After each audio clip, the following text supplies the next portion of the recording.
Hello everyone, you are welcome to Best Notes tutorial, and today's video is about phases of literary criticism. Yesterday we talked about types of literary criticism and the ideas in the field of literary criticism. So if in case you have missed that one, you can watch the channel on my channel, that video. I just uploaded yesterday. I uploaded that one. Okay, I will just put that link in description box and in comment box as well. You can check out that. So first of all, let's go through the name of the topics. So first is Hellenic criticism. So we start literary criticism with Hellenic criticism. Then comes Greco-Roman criticism. Then the Dark Middle Age. Later Renaissance criticism we will be talking about. So here I have short notes to make you understand the literary criticism phases, all right, so that you can study these all topics in detail later. You can google these things according to you, but keep in mind that okay, if you are studying English literature or literary criticism particularly, you have to study these things. Then after neoclassic criticism we will be talking about, then the romantic phase, then here we have Victorian criticism. As you can see here, Victorian criticism, the modern age. Okay, so first of all we can start with phases of literary criticism, Hellenic criticism. Okay, if you wish to join my WhatsApp group, you can just WhatsApp me 74092871156. Right, so you can join the group for literary criticism particularly if you wish to join that one. So first is Hellenic criticism, 4th 5th century. So keep in mind these things, the timeline you should keep in mind so that you can discuss this.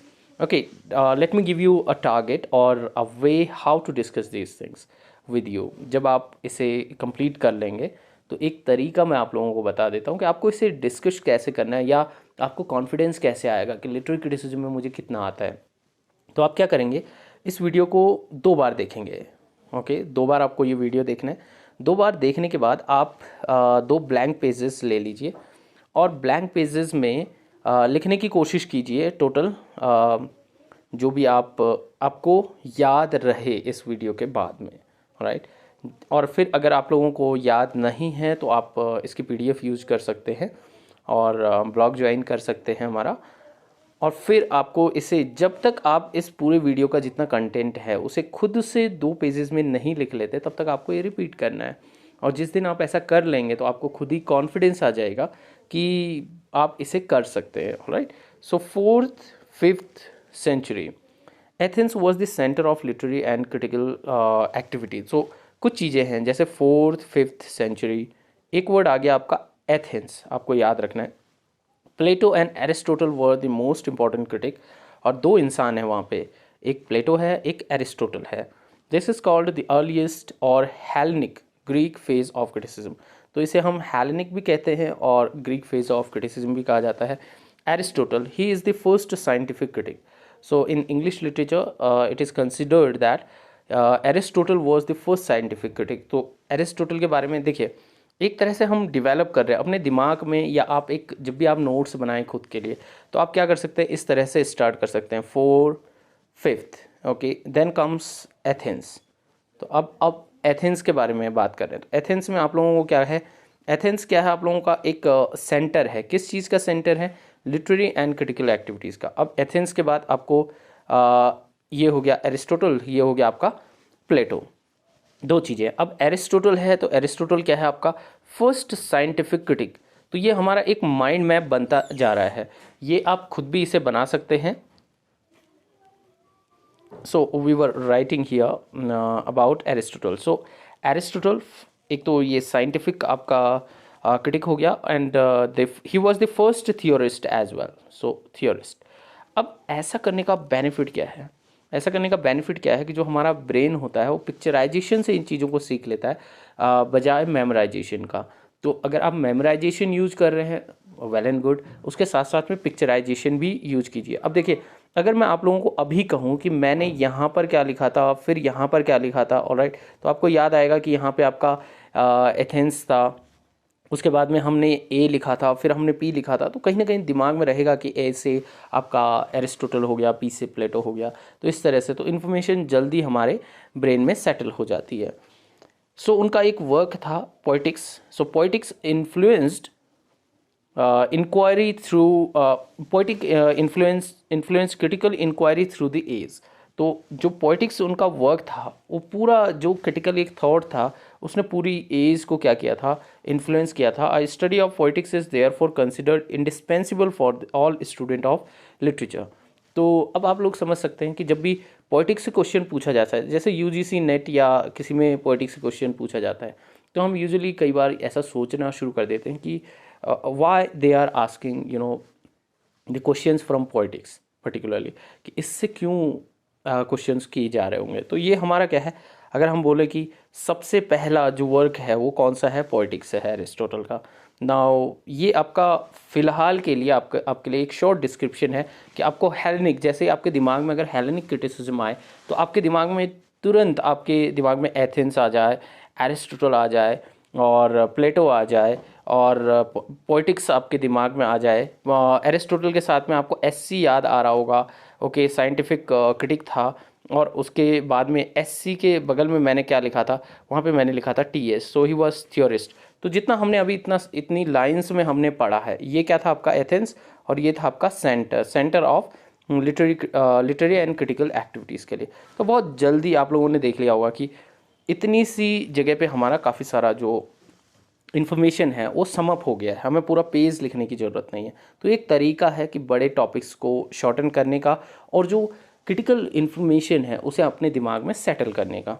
So Greco Roman criticism के बारे में बात करते हैं। The decadent Hellenistic phase was followed by the Graeco Roman period. तो अब हमने जो हेलेनिस्टिक किया था, तो आप साथ में इस तरह से लिखने की कोशिश करेंगे। एच के बाद आपके पास क्या है, जी है, ऑलराइट। तो एच के बाद ये हेलेनिस्टिक हो गया, ये ग्रेको रोमन हो गया आपका। तो उसके बाद दूसरा फेज आ रहा आपका ग्रेको रोमन पीरियड का। Now Rome was the centre of culture. तो पहले कौन सा था, यहाँ पे आपका था एथेंस, और यहाँ पे क्या हो गया आपके साथ में, जी के साथ में कौन सा, आर है।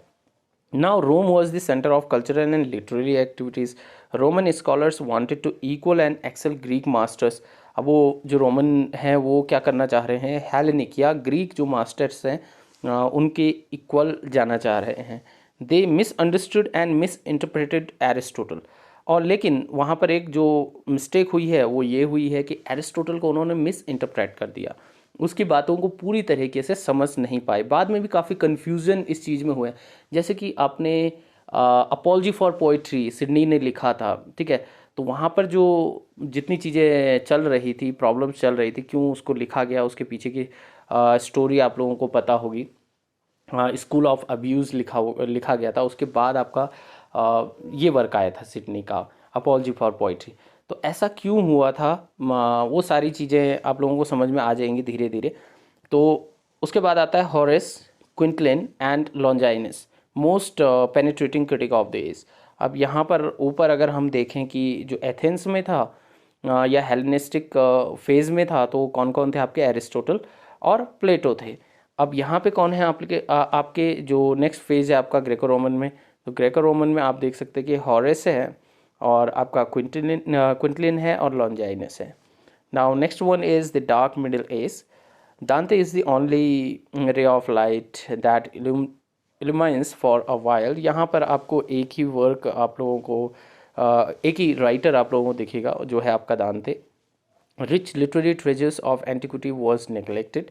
और डार्क मिडिल एज इसलिए कहा जाता है इसको क्योंकि जो पिछला जो ट्रेजर था लिटरेचर का वो क्या था आपका, उसको निगलेक्ट किया गया था। Now next one is Renaissance criticism. With the Renaissance, which was ushered in by the fall of the Constantinople to Turk in 1453। तो जो रेनेसा स्टार्ट हुई थी, हम कहें कि इटली से जो शुरू हुई थी वो 1453 में शुरू हुई थी। तो इसी के साथ में, क्योंकि रेनेसा का मतलब क्या था, बर्थ ऑफ नॉलेज, या नॉलेज में बहुत जल्दी से बूम आया था। तो जब नॉलेज में बूम होगा तो कोई ना कोई उस चीज़ को क्रिटिक भी करेगा। तो उस टाइम का जो फेस था उसी को रेनेसा क्रिटिसिज्म कहेंगे। widening of mental horizons, enjoyment of beauty. The great work of Greece and Rome was translated. अब ये जो फेज था उसमें ग्रीक और रोमन, देखिए ऊपर से हम लोगों ने देखा था कि जो हेलेनिस्टिक था, फिर उसके बाद ग्रीक एंड रोमन था, तो उसके बाद ग्रीस और रोम के दोनों वर्क क्या किए गए थे, जो रिनेसा था, तो HGR आप इस तरह से इसको याद रख सकते हैं। Renaissance England critically inquire evolve rapidly through four successive stages। तो जो रेनेसा आपका क्रिटिसिज्म था उसके 4 स्टेजेस हैं। पहला था आपका study of style and language of ancient rhetoricians. तो जो रेटोरिशियंस थे उनको उन्होंने स्टडी किया है। दूसरा है attempt to introduce classical metre into English poetry, और जो भी उन्होंने वहाँ से क्लासिकल मीटर्स जो भी सीखे या देखे या स्टडी किए उनको उन्होंने इंग्लिश पोइट्री में लाने के लिए अटेम्प्ट किया। Then an attempt to justify imaginative literature against the attack of puritans और मॉरलिस्ट। यहाँ पर इम्पॉर्टेंट क्या है कि उन्होंने अटेम्प्ट किया कि जो इमेजिनेटिव लिटरेचर है, जैसे कि इमेजिनेटिव लिटरेचर में ज़्यादातर चीज़ें आती है या हम कहें पोइट्री ज़्यादा होती है, ठीक है। तो पोइट्री के लिए जैसे कि मैंने कहा था कि स्कूल ऑफ अब्यूज़ लिखा गया था, और उन्होंने कहा था कि ये ट्वाइस और thrice it is far from true reality, ठीक है। तो स्कूल ऑफ अब्यूज़ में यही बात कही गई कि तो जो पोइट्री है वो 2 से 3 गुना ज़्यादा क्या है, रियलिटी से दूर की चीज़ है। लेकिन उसके बाद कौन आया, सिडनी आया, और सिडनी ने अपॉलजी फॉर पोइट्री में ये प्रूव करने की कोशिश की कि जो पोइट्री है, पोइट्री क्या है, एक हायर लेवल का क्रिएशन है, ठीक है। तो ये चीज़ें हम बाद में बात करेंगे जब हम सिडनी की अपॉलजी फॉर पोइट्री को कंप्लीट स्टडी करने की कोशिश करेंगे, सारे पार्ट्स उसमें देखेंगे हम इसी सीरीज़ में। English criticism grows self conscious. अब यहाँ पे जो इंग्लिश क्रिटिसिज्म हो गई वो खुद से क्या हो गई, सेल्फ कॉन्शियस शुरू हो गई। जैसे Ben Jonson is the most important critic of this page, और यहाँ पे आप लोगों को दो दिखाई दे रहे होंगे, एक सिडनी हो गया और दूसरा आपका बेन जॉनसन हो गया। तो एक दो नाम आप लोगों को याद रखने हैं साथ में। आगे चलते हैं neo classic criticism. Neo classic criticism में reaction against excess of Elizabethan. So जो एलिजाबेथन एज में एक्सेसिव चीज़ें यूज़ हुई थी उसका रिएक्शन में क्या आई थी, नियो क्लासिक क्रिटिसिज्म आया था। Period of Ben Jonson's classicism, liberal classicism aiming at curbing the excessive and absurdities of his age. तो आप लोग देख सकते हैं कि जब पोइट्री को नियो क्लासिक कौन थे, नियो क्लासिक, क्लासिक का मतलब सिंपली रूल मम्ड पीपल से होता है। अगर कोई रूल्स को बहुत ज़्यादा यूज़ कर रहा है या उसको फोकस्ड कर रहा है तो उसी को हम क्या करते हैं, क्लासिक मान के चलते हैं। और क्लासिक का उल्टा क्या होता है, रोमांटिक होता है, ऑलराइट। सो उसके बाद आप लोग देख सकते हैं कि नियो क्लासिक के बाद कौन आया है, रोमांटिक फेज़ आया है। तो क्लासिक का उल्टा डायरेक्टली रोमांटिक पीपल ही होते हैं, क्योंकि वो लोग क्या करते हैं, एस्थेटिक चीज़ों को ज़्यादा फोकस करते हैं रोमांटिक पीपल, और वो क्लासिक चीज़ों या रूल्स को बहुत ज़्यादा फॉलो नहीं करना चाहते हैं। यहाँ पर तो नियो क्लासिक हम उन्हीं को कहेंगे। जैसे period of Ben Jonson, okay we have gone through this. From Dryden to Doctor Johnson over 100 years neo classicism reign supreme in England. तो लगभग 100 साल तक जो था, ड्राइडन से और जॉनसन तक, इन्होंने 100 साल तक क्या किया है, नियो क्लासिसिज्म क्लासिक क्रिटिसिज्म चला पूरे इंग्लैंड में, या हम कहें इंग्लिश लिटरेचर में। और इनमें से अगर हम कुछ इंपॉर्टेंट क्रिटिक्स को देखें, so there are Pope, Addison and Doctor Johnson. Now let's talk about the romantic phase. It was a reaction against pseudo classicism. Pseudo classicism या neo classicism दोनों एक ही चीज़ें हैं। तो pseudo classicism का मतलब ये है, कहने का मतलब ये है कि वो पूरी तरह से क्लासिस्ट तो नहीं थे। क्लासिक राइटर्स उनके रूल्स को कॉपी करते थे, चाहे ग्रीक थे, चाहे रोम के जो राइटर थे, उनके जो टॉप बुक्स थे उनको वो क्या करते थे कि कुछ जो टॉप बुक्स थे उनसे अगर आप कोई नया राइटर है तो वो क्या करेंगे, उससे कंपैरिजन करेंगे जो नया राइटर ने जो बुक लिखी है। ओके, अगर वो रूल्स पे फिट बैठती है कि जैसा क्लासिक राइटर्स ने लिखा है तो देन इट्स ओके। अगर नहीं लिखी है तो इसको कैनन नहीं मानते थे या इसको बेस्ट वर्क नहीं मानते थे। वो उसे नेग्लेक्ट करते थे जो नए थे। अगर हम पोप की बात करें, एडिसन की बात करें या डॉक्टर जॉनसन की बात करें। अब लैंडमार्क की बात करें तो इसमें आपका है lyrical ballot. So lyrical ballads, Biographia Literaria. So in romantic phase it was reaction against pseudo classicism, हमने ये देख लिया है।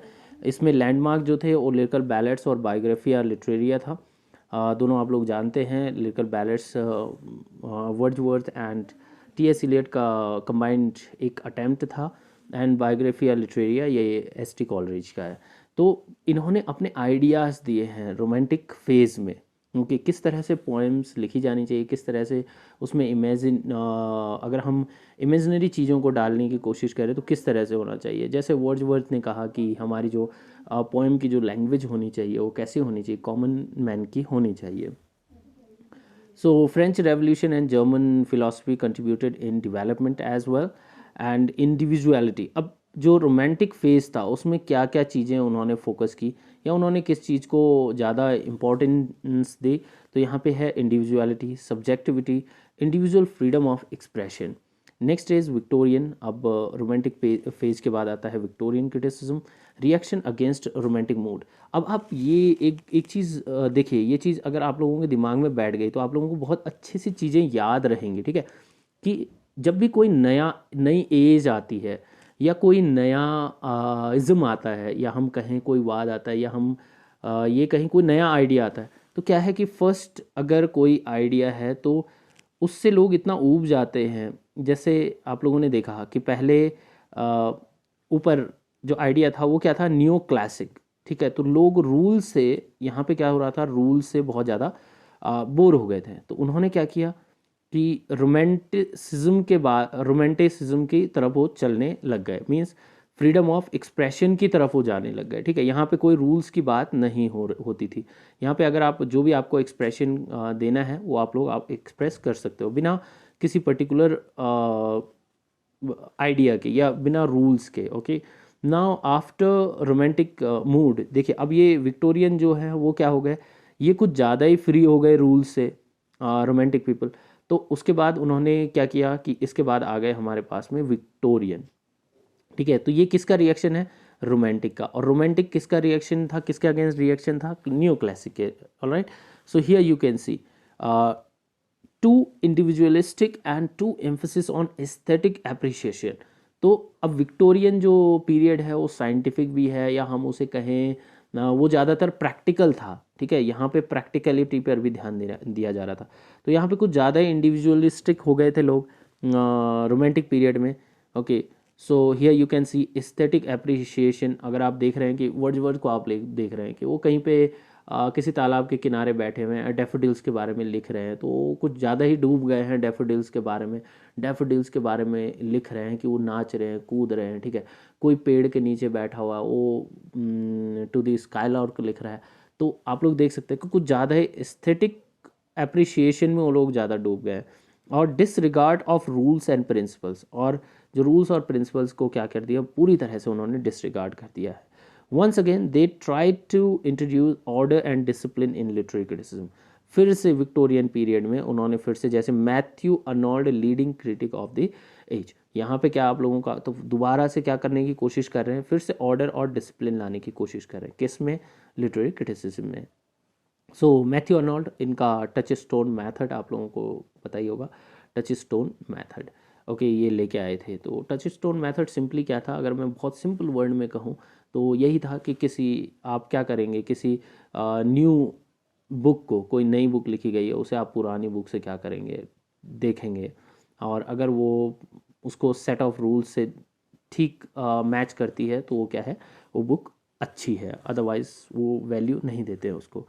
अब आ जाते हैं मॉडर्न एज। अब मॉडर्न एज में देखिए ऊपर से रिएक्शन वाइज चल रहा है, लेकिन जो मॉडर्न एज है, मॉडर्न एज में एक तरह की जो आप लोगों ने देखा भी होगा, मॉडर्न एज का पूरा वीडियो मैंने चैनल पे अपलोड किया है। तो वहाँ पे क्या है, पूरी एंग्जाइटी से भरा हुआ है, ठीक है। एंग्जाइटी से भरा हुआ है इंसान है, उसके बहुत सारी ऐसी प्रॉब्लम से वो फेस कर रहा है अभी जैसी उसने इससे पहले विक्टोरियन वालों ने वो प्रॉब्लम फेस नहीं की थी, रोमांटिक पीरियड वालों ने नहीं की थी, एलिजाबेथन वालों ने नहीं की थी। ये जो यूनिक प्रॉब्लम थी, चाहे वो साइकोलॉजिकल जो प्रॉब्लम थी, वो साइकोलॉजी से रिलेटेड जो चीज़ें थी, वो कौन कर रहा था? वो कर रहा था आपका मॉडर्न एज का इंसान। ठीक है, तो बहुत सारी चीज़ें, बहुत सारे नए आइडियाज़ आए यहाँ पर, और बहुत डाइवर्सिफाई हो गया आइडिया। ओके, जैसे ऊपर आप देख रहे थे कि एक पर्टिकुलर चीज़ पर, कि इस चीज़ को, सेट ऑफ रूल्स को फॉलो कर रहे हैं तो नियो क्लासिक हो जा रहे हैं, नहीं कर रहे हैं तो रोमांटिक हो जा रहे हैं, थोड़ा सा बैलेंस करके चल रहे हैं तो विक्टोरियन हो जा रहे हैं। अब यहाँ पे क्या है कि मॉडर्न एज में जो आइडिया है वो काफ़ी डाइवर्सिफाई हो गया है, उसको हम बहुत डिटेल में बाद में पढ़ेंगे, लेकिन फ़िलहाल के लिए आप लोग ये चीज़ें आप लोग ध्यान दे सकते हैं। The critical sense of 20th century is complex and varied. जैसा मैंने आप लोगों को कहा कि ये काफ़ी कॉम्प्लेक्स है और वेरिड भी है। Different kinds of criticism we can see, बहुत अलग अलग टाइप के क्रिटिसिज्म के आइडिया यहाँ पे थे। फिर भी आप लोग दो तीन अभी फ़िलहाल के लिए, कि आप क्योंकि बेस बना रहे हैं आपका लिटरेरी क्रिटिसिज्म को समझने के लिए, आप तैयारी कर रहे हैं, आप बहुत डीप में इसे समझेंगे बाद में, ऑलराइट, कि जिससे कि आप चीज़ों को एनालाइज कर पाएँ। तो उस चीज़ के लिए आपको याद रखना है कि एक टी एस इलियट थे, एक एफ आर लुइस थे, और यहाँ पे सिम्बलिस्ट और एक्सप्रेशनिस्ट या रियलिस्टिक या रियलिज्म यहाँ पर आता है। तो इनका एफ आर लुइस का टेक्सचुअल था और टी एस इलियट का ट्रेडिशन। ठीक है, तो ये आपको ट्रेडिशन एंड इंडिविजुअल टैलेंट, उन्होंने एक वर्क भी लिखा है। तो क्या है उसके बारे में भी हम डिटेल से देखेंगे। तो ये बेस आपका क्लियर करने के लिए मैंने बहुत इजी वर्ड्स में बताने की कोशिश की है। Hopefully it will help you. If it helps you, please do subscribe channel and share this video with others. See you in next video.